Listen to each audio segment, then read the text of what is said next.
বৃহস্পতিবার বাংলাদেশ সময় বেলা 2:30 সিলেট রাগিব রাবিয়া হাসপাতালে চিকিৎসারত অবস্থায় তিনি মৃত্যুবরণ করেন। মৃত্যুকালে তাঁর বয়স হয়েছিল 60 বছর। মরহুমার গ্রামের বাড়ি মৌলভীবাজার জেলার বড়লেখা উপজেলার চাঁদ গ্রামে।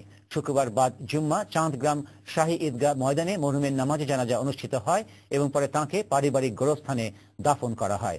মরহুমার বিধি আত্মার শান্তি কামনা করে পরিবারের পক্ষ থেকে দোয়া চাওয়া হয়েছে। আঙ্গুরা বিবির মৃত্যুতে আমরা গভীর শোক এবং শোক সন্তপ্ত পরিবারের প্রতি সমবেদনা জ্ঞাপন করছি।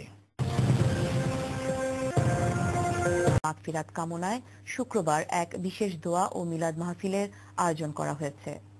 মাহফিলে শোকাহত পরিবারের সবার প্রতি সমবেদনা প্রকাশ করা হয়। বৃহস্পতিবার বিকেলে সিলেটের একটি হাসপাতালে নুরুল ওয়াহিদের মা মারা যান।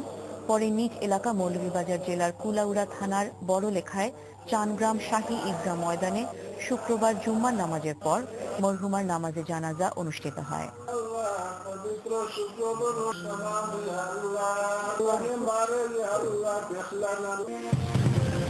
আয়োজন করা হয়। এতে দল মত নির্বিশেষে সর্বস্তরের মানুষের উপস্থিতিতে মরহুমার জন্য দোয়া করা হয় এবং পরিবারের প্রতি সমবেদনা জানানো হয়। উল্লেখ্য, সাংবাদিক নুরুল ওয়াহিদের মা গত বৃহস্পতিবার সিলেটের একটি হাসপাতালে মৃত্যুবরণ করেন। দুঃখজনক সংবাদ। আমরা দোয়া করতাম সবর মানে তার ফ্যামিলি লাগি সবে দোয়া করতাম।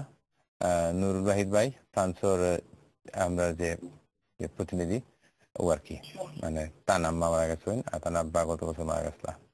সবাই দোয়া করতাম নুরুল ওয়াহিদ ভাই লাগি এবং তার আম্মার লাগি, তার মানে ফ্যামিলি লাগি, তার আম্মারে আল্লাহ ব্যস্ত নিতা। রইছুন সেলিম ভাই রইছুন নি লাইনো?